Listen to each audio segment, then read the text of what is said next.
Hey everybody, Nathan Drake from Reawaken Hymns here. Today I'd like to talk about chords. If you watched the previous video, the key of C, I explained what I'm doing here. I'm just showing you kind of some cheat chords. They're real chords, but they're a little easier to play because we're going to use anchor fingers.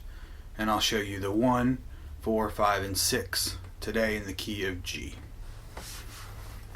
So in the key of G, we have our 1 chord is the G.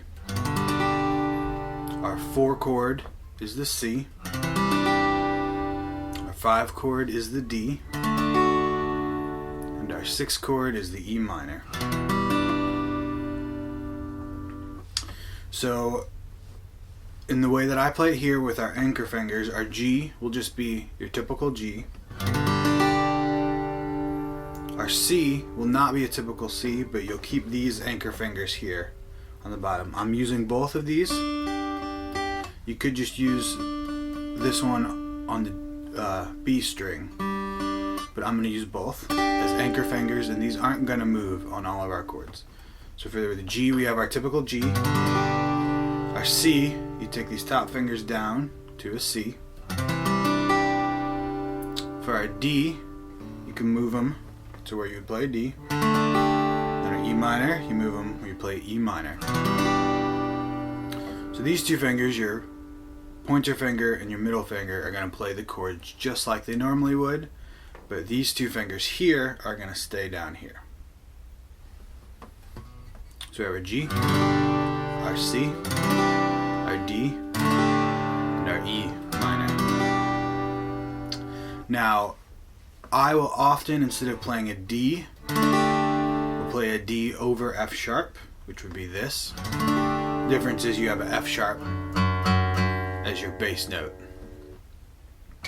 So with that chord, it's G, C, D over F sharp, and E minor.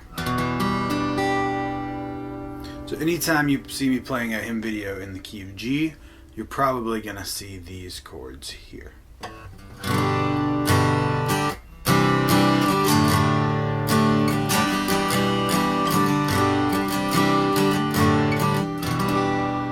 One of the reasons we do it this way for hymns is that sometimes you have to move chords really fast in hymns.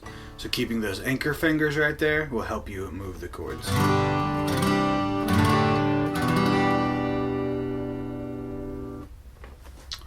In most cases, the anchor fingers shouldn't be a problem, especially if you're playing by yourself. If you're playing with a band, I've never had any problems using those chords. If there's a lot of instruments and a lot of different notes going on, you may need to go back to your normal chords like your typical C instead of RC, or your typical E minor instead of our E minor.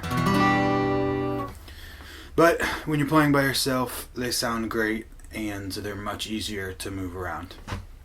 So that's the key of G. Thanks for watching.